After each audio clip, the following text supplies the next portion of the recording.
నమస్తే నేటి వార్తలకు స్వాగతం. నేను కృష్ణకుమారి. వార్తల్లో ముందుగా ముఖ్యాంశాలు.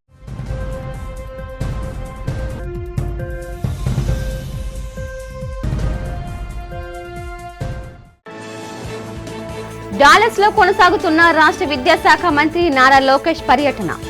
డాలస్ తెలుగు డయాస్పోరా సమావేశంలో పాల్గొని అమెరికాలో తెలుగువారి సత్తాని కొనియాడిన లోకేష్.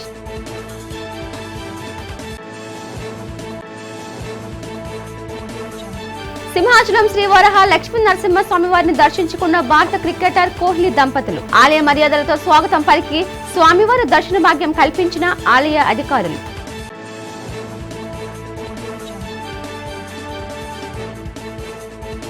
విమానయాన రంగ సమస్య పరిష్కారంలో కేంద్ర మంత్రి రామ్మోహన్ నాయుడు విఫలమయ్యారని ఆరోపించిన మాజీ మంత్రి గుడివాడ అమర్నాథ్.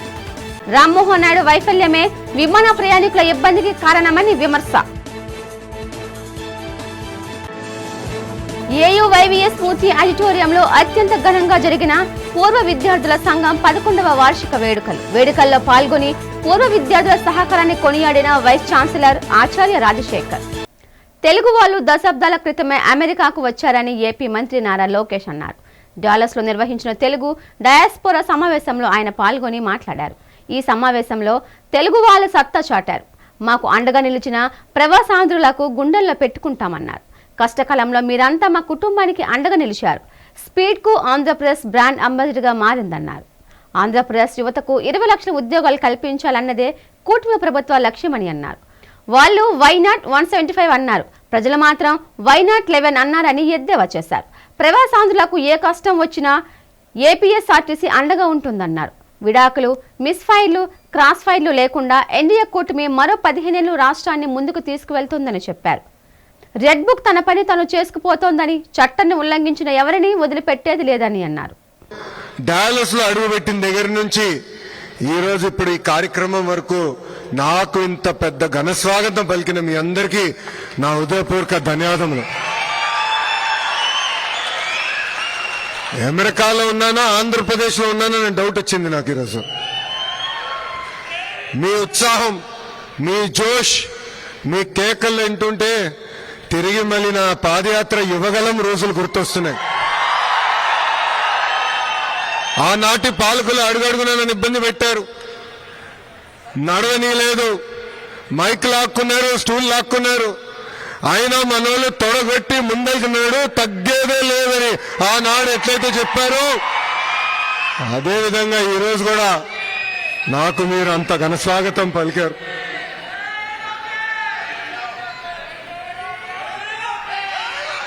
ఇక్కడ చాలా మందిని ప్రతిపక్షం రోజుల నుంచి నాకు పరిచయం ఉన్నవారు, వాళ్ళందరిని చూసినప్పుడు ఆ రోజులు గుర్తొస్తున్నాయి. వాళ్ళందరికీ ఒకటే చెప్పదలుచుకున్నాను, మిమ్మల్ని నా గుండెల్లో పెట్టుకుని కాపాడే బాధ్యత మీ లోకేష్ తీసుకుంటాడు. నాకు ఇప్పుడు కూడా బాగా గుర్తు, ఆనాడు చంద్రబాబు నాయుడు గారిని అక్రమంగా 53 రోజులు బంధించినప్పుడు అమెరికాలో పెద్ద ఎత్తున మీరు బయటకు వచ్చారు, మాకు అండగా నిలబడ్డారు. అంతెందుకు డాలస్ లో ఏకంగా 3 ప్రోగ్రాంలు మీరు నిర్వహించారు. మీకు కేవలం ఒక ప్రోగ్రాం అయి ఉండొచ్చు, కానీ మా కుటుంబానికి మీరు కొండంత బలం ఇచ్చారు. నాకు ఇప్పుడు కూడా బాగా గుర్తు, ఆనాడు బ్రహ్మని అడిగింది, రాజకీయాలు మనకు అవసరమా, గౌరవంగా బతికే కుటుంబం మీరు చూడండి, పెద్దయిన జైల్లో ఉన్నారు, ఈజ్ ఇట్ వర్త్ ఇట్ అని అడిగింది. కానీ మీరు మాకు అండగా నిలబడారే. అదేవిధంగా హైదరాబాద్ లో ఆ స్టేడియంలో సుమారుగా 45,000 మంది వచ్చి గ్రాటిట్యూడ్ కాన్సర్ట్ నిర్వహించారే, అది మాకు కొండంత ధైర్యం ఇచ్చింది. ఈ రోజు నేను ఈ వేదిక మీద నుంచున్నానంటే మీరు నాకు అండగా నిలబడారు కనుకనే నేను ఇక్కడ నుంచోకెళ్ళినాను.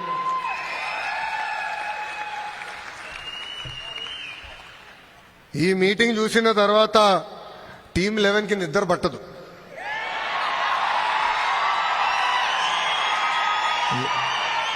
తెలుగువారి ఆత్మగౌరవాన్ని ప్రపంచానికి పరిచయం చేసిన 3 అక్షరాలు ఏంటి? ఎన్టీఆర్. విశ్వవిఖ్యాత నట సార్వభౌమ స్వర్గీయ శ్రీ నందమూరి తారక రామారావు గారు. సంక్షేమాన్ని భారతదేశానికి పరిచయం చేసిన వ్యక్తి అన్న ఎన్టీఆర్. గతంలో మనందరినీ మెద్రాసీలు అనేవారు. మెద్రాసీలు కాదు, తెలుగులు ఉన్నామని దేశానికి చెప్పిన వ్యక్తి అన్న ఎన్టీఆర్. మళ్ళీ అభివృద్ధికి బ్రాండ్ అంబాసిడర్ ఎవరు?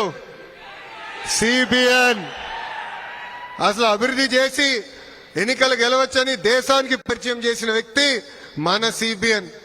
ఆనాడైనా చెప్పారు కంప్యూటర్లో బాగా చదువుకుని ఐటీలో బాగా చదువుకుంటే ఉద్యోగాలు వస్తాయని. ఆనాటి ప్రతిపక్ష పార్టీ నాయకులు అన్నారు కంప్యూటర్ అన్నం పెడుతుందా అని. సింహాచలం శ్రీ వరహ లక్ష్మీ నరసింహ స్వామి వారిని ప్రముఖ క్రికెటర్లు, ప్లేయర్ ఆఫ్ విరాట్ కోహ్లీ, ఆయన కుటుంబ సభ్యులు, ఆసియా కప్ టీమిండియా మాజీ manager P Venkatram Prasad, team India allrounder Washington Sundar, fielding coach Dilip, ACA ప్రతినిధి విష్ణు దర్శించుకున్నారు. వీరిని దేవస్థానం డిప్యూటీ ఎగ్జిక్యూటివ్ ఆఫీసర్ శ్రీమతి శ్రీంగం రాధా, ఆలయ సహాయ కార్యనిర్వహణ అధికారి కె తిరుమలేశ్వరరావు, పర్యవేక్షణ అధికారి కంచిమూర్తి స్వాగతించి ముందుగా కప్పస్తంభం ఆలింగనం కార్యక్రమం నిర్వహించారు. అనంతరం స్వామివారి దర్శనం కల్పించి దర్శనం అనంతరం నాదస్వరాలతో వేద ఘోషాల మధ్య వేద పండితులు వేద ఆశీర్వచనం అందించారు. దేవస్థానం తరపున స్వామివారి శేష వస్త్రం అందజేసి సత్కరించారు. స్వామివారి పటము ప్రసాదాలు వారికి అందజేస్తారు.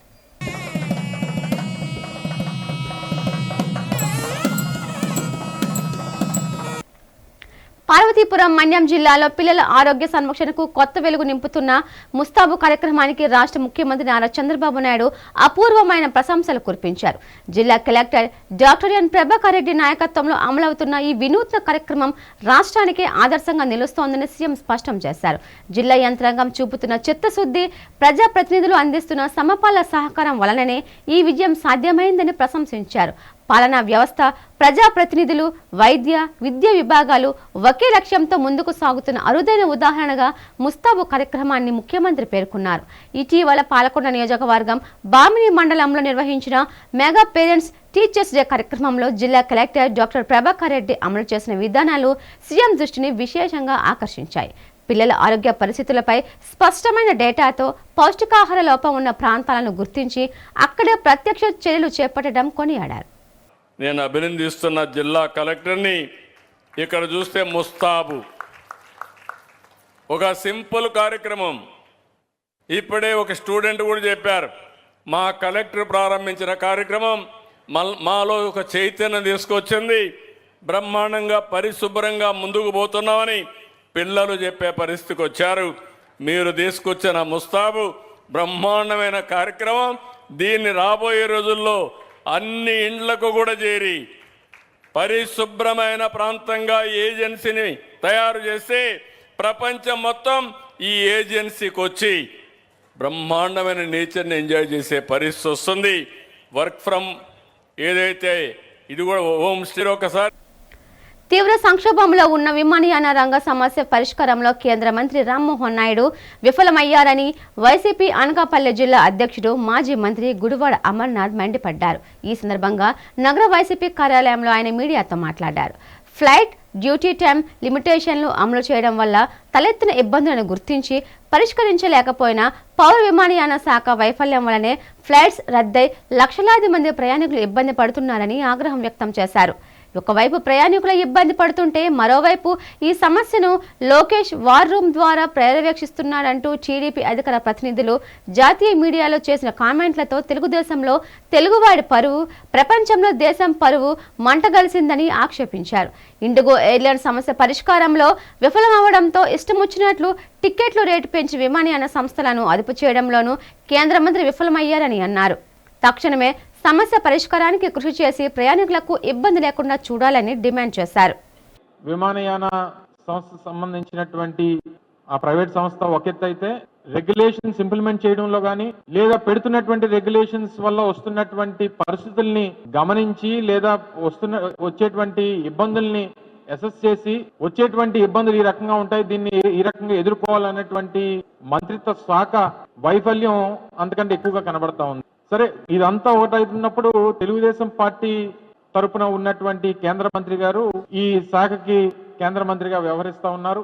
దీని గురించి గడిచినటువంటి 3 రోజులుగా ఈ తెలుగుదేశం పార్టీకి సంబంధించినటువంటి అధికార ప్రతినిధులు, వారి పార్టీకి సంబంధించినటువంటి ప్రజాప్రతినిధులు వారి తాలూకా వ్యాఖ్యలు చూసిన తర్వాత దేశంలో మన తెలుగువారి పరువు, ప్రపంచంలో మన దేశం పరువు రెండు కూడా ఏ రకంగా మంట కలిసిపోయావు అనేటువంటిది మనం చూస్తా ఉన్నాం.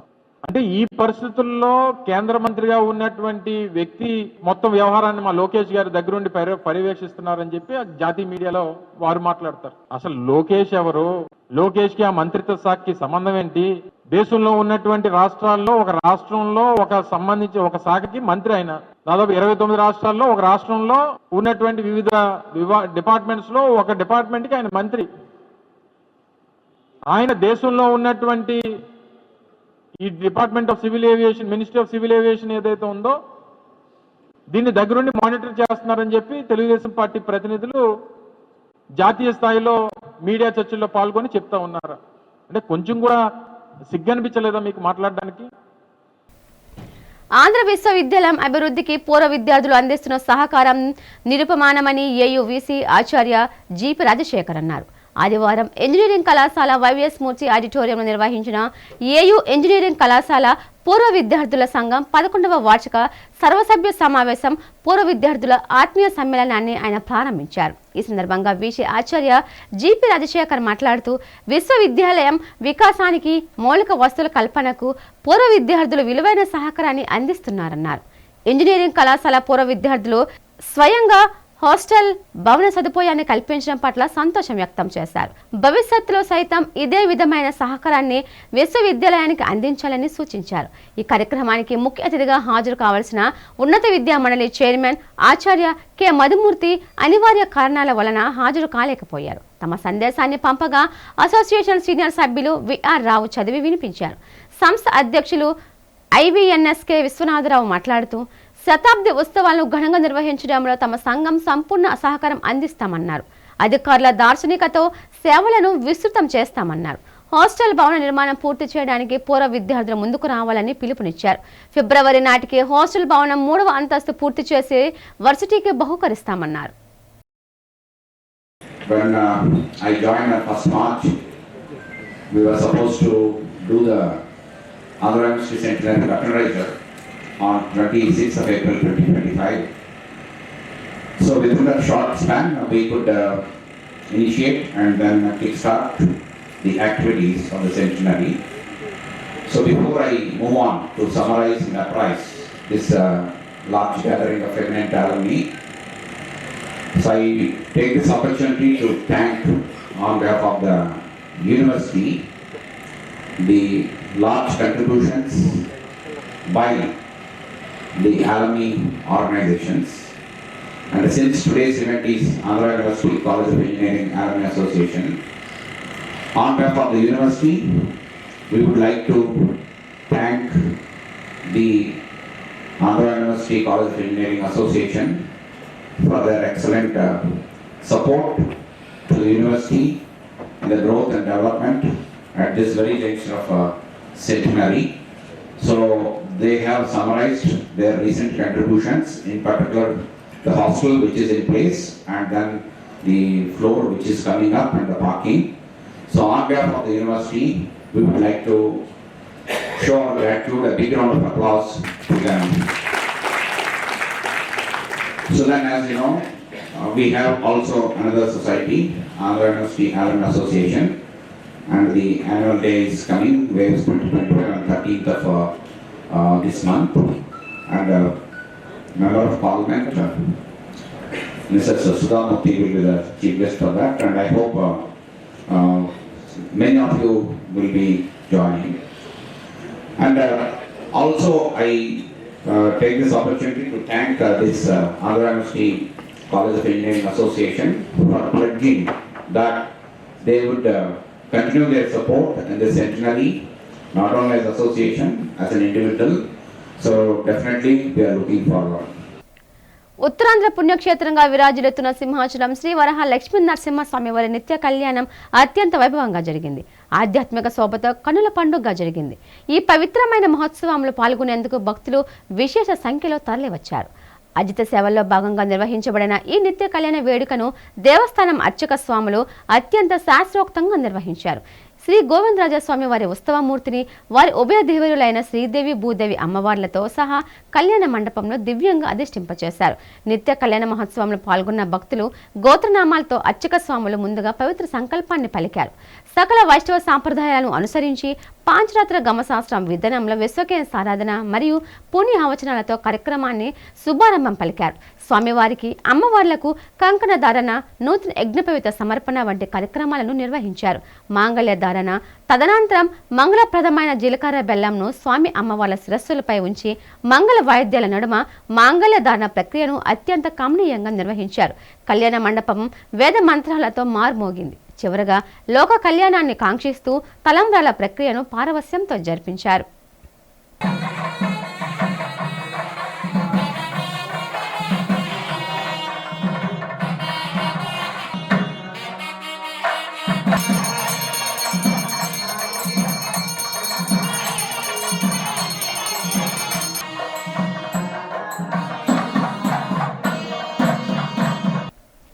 గిరిజనుల ఇండ్లకు తొలగించిన విద్యుత్ కనెక్షన్ తక్షణమే పునరుద్ధరించాలని సిపిఎం డిమాండ్ చేసింది. కూటమి ప్రభుత్వం వచ్చిన తర్వాత అధిక బిల్లులు పేరు మీద గిరిజన విద్యుత్ కనెక్షన్ కట్ చేయడం అన్యాయమని, ఎస్సీ ఎస్టీ సప్లాన్ నిధుల నుండి ప్రభుత్వమే భరించాలని సిపిఎం జిల్లా కార్యవర్గ సభ్యుడు కె గోవిందరావు డిమాండ్ చేశారు.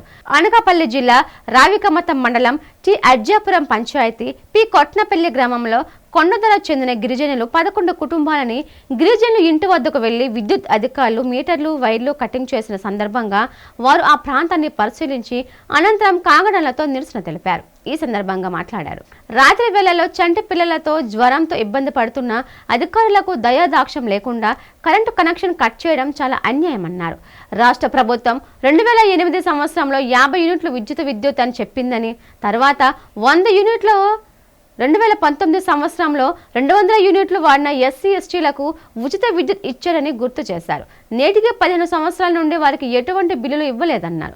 ఎస్సీ ఎస్టీ సప్లై నిధుల నుండి ప్రభుత్వమే విద్యుత్ బిల్లులు చెల్లించాలన్నారు. ఈ కార్యక్రమంలో పాడి బెన్నయ్య, నందేలై రాము, సుంకర రప్పారావు, వంటే గురుమూర్తి, తూబి లక్ష్మి తదితరులు పాల్గొన్నారు.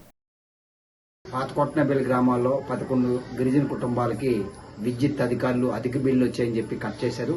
తక్షణమే ఆ గిరిజన గ్రామానికి గిరిజనులకు విద్యుత్ పునరుద్ధరించాలని మీ సిపిఎం పార్టీగా ఈ కాగడాలతో నిరసన తెలియజేయడం జరుగుతుంది. ఈరోజు రాష్ట్ర ప్రభుత్వం గత 2012-13 సంవత్సరంలో 100 యూనిట్లు వారికి ఎస్సీ ఎస్టీ గిరిజనులకు అందరికీ ఉచితంగా కరెంట్ ఇస్తామని చెప్పి ఆ రోజు అమలు చేశారు. ఇప్పటికీ కనీసం 13 సంవత్సరాలు అవుతుంది. విద్యుత్ బిల్లులు తీయడమే పరిస్థితి లేదు.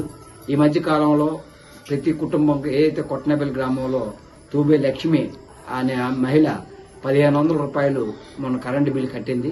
మరో వాయిదాల్లో మరి కొంత కడతామని చెప్పి బతిమాలే సరే విద్యుత్ అధికారులు లైన్లన్నీ కట్ చేసి పారేశారు. ఎస్సీ ఎస్టీ సప్లాన్ నిధుల నుండి ప్రభుత్వమే దాన్ని భరాయించి ఏదైతే అధిక బిల్లు వచ్చాయో ఆ బిల్లులన్నీ కూడా ప్రభుత్వం కట్టాలని చెప్పేసి మేము సిపిఎం పార్టీగా డిమాండ్ చేస్తున్నాం. ఇప్పటికైనా విద్యుత్ అధికారులు అనకాపల్లి నాన్ షెడ్యూల్ గిరిజన గ్రామాల్లో అనేక గ్రామాల్లో అధిక బిల్లు వచ్చాయని చెప్పేసి విద్యుత్ అన్ని మొత్తం కట్ చేసే పరిస్థితి వస్తుంది. యాదవుల అభివృద్ధిపై స్పష్టమైన వెన్నుపోటుతో కూటమి ప్రభుత్వం వ్యవహరిస్తోందని వైఎస్ఆర్సీపీ యాదవ సంఘాల నేతలు తీవ్ర ఆగ్రహం వ్యక్తం చేశారు. ఈ సందర్భంగా వైసీపీ నగర పార్టీ కార్యాలయంలో విశాఖ తూర్పు నియోజకవర్గం సమన్వయకర్త మొలి అప్పారావు మీడియా సమావేశం నిర్వహించారు. ఈ సమావేశంలో మాజీ మేయర్ గొలగాని హరివెంకట కుమారితో పాటు ఇతర నాయకులు పాల్గొన్నారు. ఈ సందర్భంగా మొలి అప్పారావు మాట్లాడుతూ యాదవ భవనం నిర్మాణం కోసం వైఎస్ జగన్ 50 సెంట్లు విలువైన ప్రైమ్ స్థలం ఎండాడ హైవే సమీపంలో కేటాయించారన్నారు. 50 కోట్ల విలువైన భూమిలో భూమి పూజ కూడా పూర్తయిందని, అయితే అధికారంలోకి వచ్చిన వెంటనే కూటమి ప్రభుత్వం ఆ స్థలాన్ని రద్దు చేసిందన్నారు. వైఎస్ జగన్ కు మంచి పేరు రాకూడదనే రాజకీయ దురుద్దేశంతో నగరానికి దూరంగా తక్కువ రేటు ఉన్న మారుమూల ప్రాంతంలో స్థలం కేటాయించిందని అన్నారు. కూటమి ప్రభుత్వం యాదవుల హక్కులను హరిస్తున్నారని గుర్తు చేశారు. విలువైన స్థలాన్ని కాదని చౌకన ప్రదేశం ఇచ్చే నిర్ణయాన్ని వెంటనే రద్దు చేయాలని డిమాండ్ చేశారు.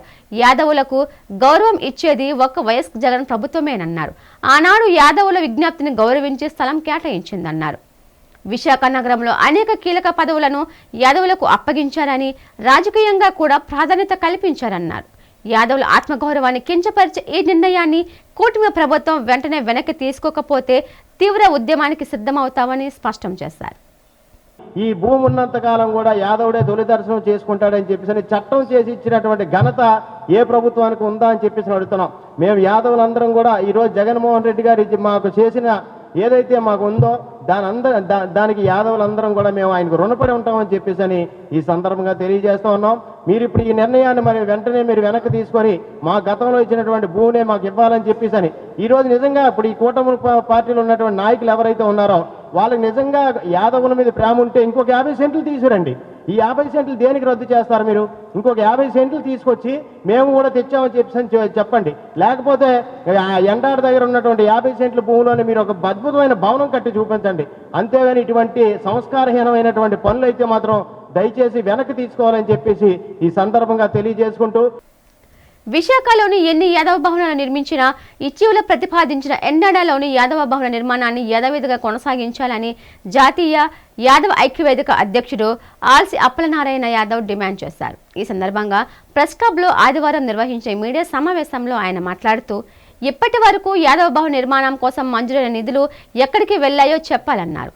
ఎండాడ భవనాన్ని అలాగే కొనసాగించి నూతన భవనాన్ని మాత్రం యథావిధిగా నిర్మాణం చేపట్టాలన్నారు. అదేవిధంగా ఈ నెల 21వ తేదీన ఎండాడలో జాతీయ యాదవ ఐక్యవేదిక ఆధ్వర్యంలో వన సమారాధన నిర్వహిస్తున్నట్లు ప్రకటించారు. ఈ కార్యక్రమంలో జాతీయ యాదవ ఐక్యవేదిక ఉపాధ్యక్షుడు అల్లు రమణారావు, కార్యదర్శి పల్ల వెంకటప్పారావు, ప్రచార కార్యదర్శి నక్క సాంబశివరావు, కార్యదర్శి పాత్రపల్లి వెంకట నరసింహమూర్తి, ఉపాధ్యక్షుడు వియ్యపు గంగరాజు, మహిళా నాయకురాలు పీతల అప్పయ్యమ్మ తదితరులు పాల్గొన్నారు. నా పేరు ఆల్సి అప్పలనారాయణ యాదవ్. జాతీయ యాదవ ఐక్యవేదిక అధ్యక్షులుగా మేము సుమారుగా కొంతకాలం నుంచి విశాఖ జిల్లాలో ఉన్న శాంక్షన్ చేసిన గత ప్రభుత్వం శాంక్షన్ చేసిన యాదవ భవనం కోసం పోరాటం చేస్తున్నాం. ఈ పోరాటంలో భాగంగా నిన్న ఏం జరిగిందంటే వాళ్ళు సైట్ క్యాన్సిల్ చేశారు అనేసి మనకి మీడియా పరంగా వచ్చింది. దీని మీద సైట్ క్యాన్సిల్ చేసి మేము ఒకటే అడుగుతున్నాం, ఒక్కొక్కరికి 2-3 ఒక సామాజిక వర్గానికి 2-3 భవనాలు ఉన్నాయి.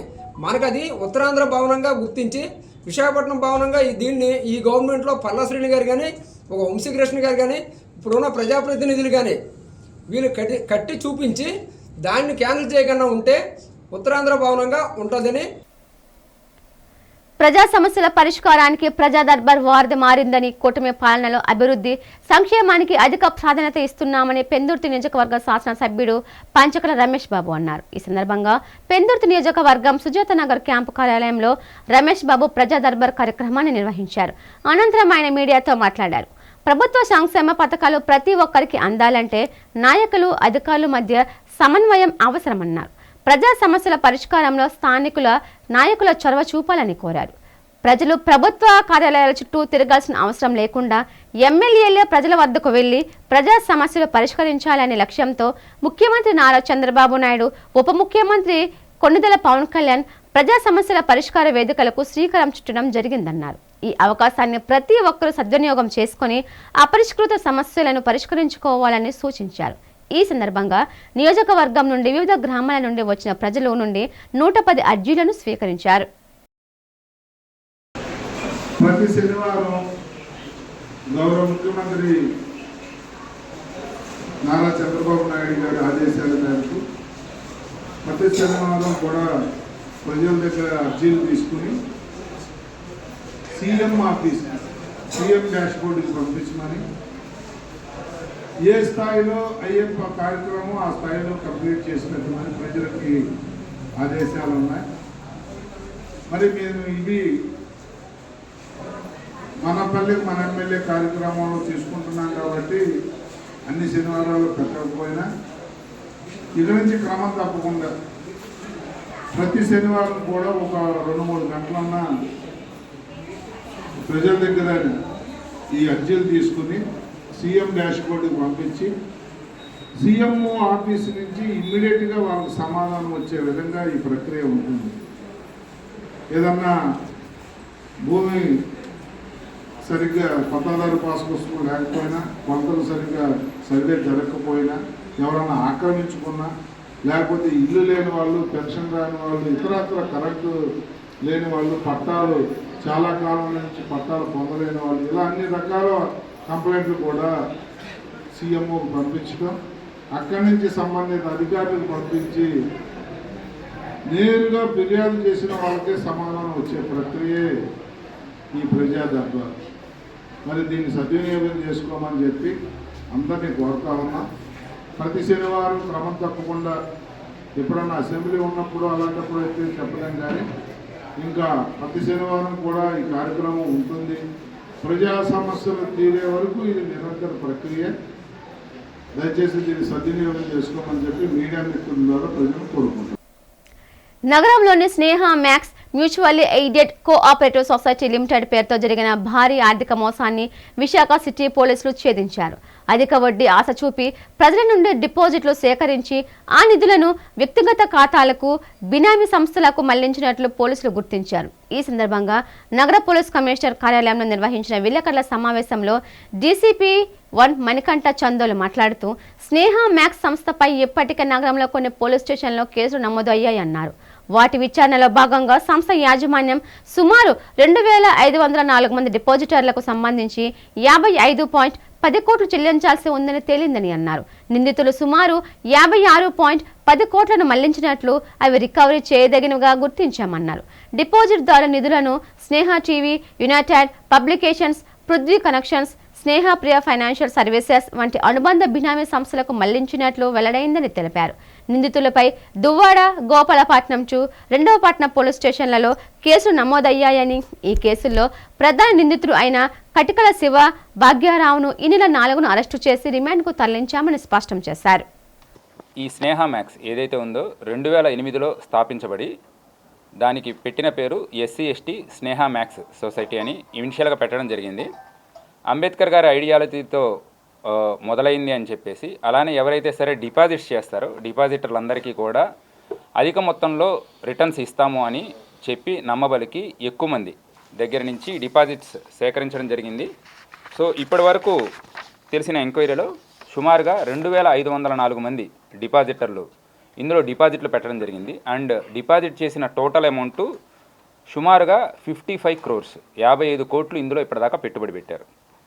అండ్ రీసెంట్గా మనకి డిస్టిక్ కోఆపరేటివ్ సొసైటీస్ వాళ్ళ దగ్గర నుంచి AP max act, AP mutually aided cooperative society act 1995 ప్రకారం సెక్షన్ 29 ప్రకారం ఇందులో ఆడిట్ చేయడం జరిగింది.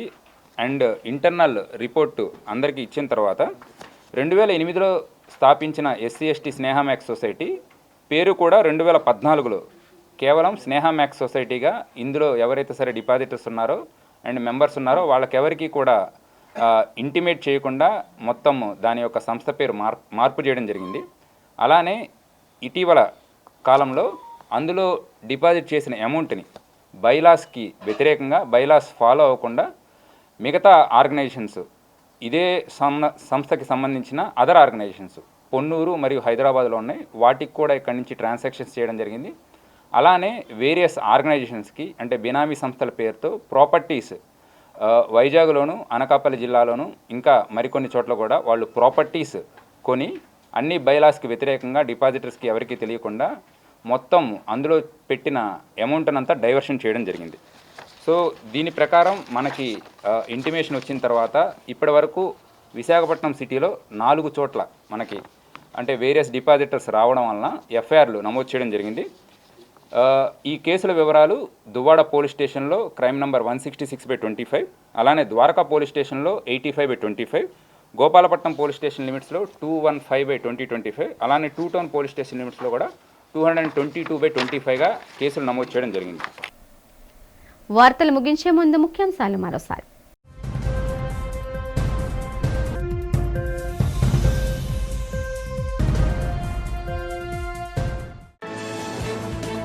డాలస్ లో కొనసాగుతున్న రాష్ట్ర విద్యాశాఖ మంత్రి నారా లోకేష్ పర్యటన. డాలస్ తెలుగు డయాస్పోరా సమావేశంలో పాల్గొని అమెరికాలో తెలుగువారి సత్తాని కొనియాడిన లోకేష్.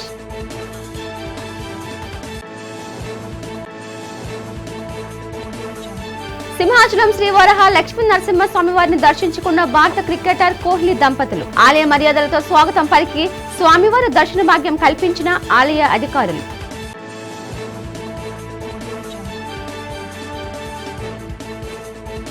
విమానయాన రంగ సమస్య పరిష్కారంలో కేంద్ర మంత్రి రామ్మోహన్ నాయుడు విఫలమయ్యారని ఆరోపించిన మాజీ మంత్రి గుడివాడ అమర్నాథ్. రామ్మోహన్ నాయుడు వైఫల్యమే విమాన ప్రయాణికుల ఇబ్బందికి కారణమని విమర్శ. ఏయువైవిఎస్ స్ఫూర్తి ఆడిటోరియంలో అత్యంత ఘనంగా జరిగిన పూర్వ విద్యార్థుల సంఘం 11వ వార్షిక వేడుకల్లో పాల్గొని పూర్వ విద్యార్థుల సహకారాన్ని కొనియాడిన వైస్ ఛాన్సలర్ ఆచార్య రాజశేఖర్. ఈ వార్తలు ఇంతతో సమాప్తం. నమస్తే.